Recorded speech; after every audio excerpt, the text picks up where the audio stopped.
भारत के एक्शन के बाद पाकिस्तान के झूठ बार बार बेनकाब हो रहे और इस बार पाकिस्तान के डिप्टी पीएम का एक झूठ सामने आया। पूरी दुनिया के सामने एक्सपोज हुआ झूठ ऐसा कि अब हर तरफ पाकिस्तान की सिर्फ और सिर्फ किरकिरी हो रही है। पाकिस्तान के डिप्टी प्रधानमंत्री और विदेश मंत्री इशाक डार ने गुरुवार को अपने देश की एयरफोर्स की तारीफ में कसीदे पढ़े। इशाक डार ने ब्रिटेन के एक अखबार के आर्टिकल का हवाला देते हुए अपनी एयरफोर्स की तारीफ की थी और कहा था कि कैसे इंटरनेशनल मीडिया में वाहवाही हो रही है। लेकिन इशाक डार के भाषण के कुछ घंटे के बाद ही पाकिस्तानी अखबार द डॉन ने फैक्ट चेक किया और पाया कि जिस रिपोर्ट को डार ने दिखाया वो फर्जी है। ना तो टेलीग्राफ ने ऐसी कोई लाइन छापी है और ना ही ये अखबार का स्क्रीनशॉट असली था। इस फर्जी अखबार के पेज में कई जगह स्पेलिंग गलत थी। लेकिन पाकिस्तान के डिप्टी पीएम पाकिस्तानी एयरफोर्स की तारीफ में इतना गुम हो गए कि उन्हें गलतियां नजर नहीं आई।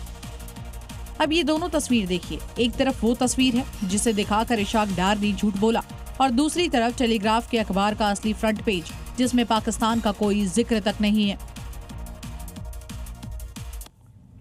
ऑपरेशन सिंदूर में मात खाने के बाद पाकिस्तान के मौलाना फजलुर रहमान ने क्वेटा की धरती से एक भाषण दिया है और एक ऐसा भाषण दिया क्वेटा की धरती से जिसको सुनकर शेख चिल्ली भी शर्मा जाएंगे।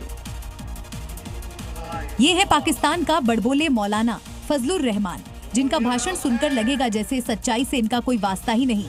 सफेद झूठ किसे कहते हैं जानना है तो इस क्वेटा में दिए शेख चिल्ली के भाषण को सुनिए। पाकिस्तान ने हिंदुस्तान को जवाब दिया, रियासती कुव्वत के साथ जवाब दिया।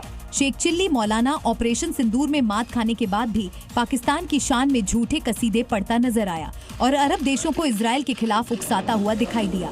शेख चिल्ली मौलाना फजलुर रहमान ने अमेरिकी राष्ट्रपति डोनाल्ड ट्रंप को भी इजराइल का समर्थन न करने की गीदड़ भभकी दी। पाकिस्तानी मौलाना की बातों में दम कम और ड्रामा ज्यादा दिखा, क्योंकि पाकिस्तान की जमीनी हकीकत कुछ और है और ये बड़बोले नेता अपनी आवाम को कुछ और ही सपना बेच रहे हैं।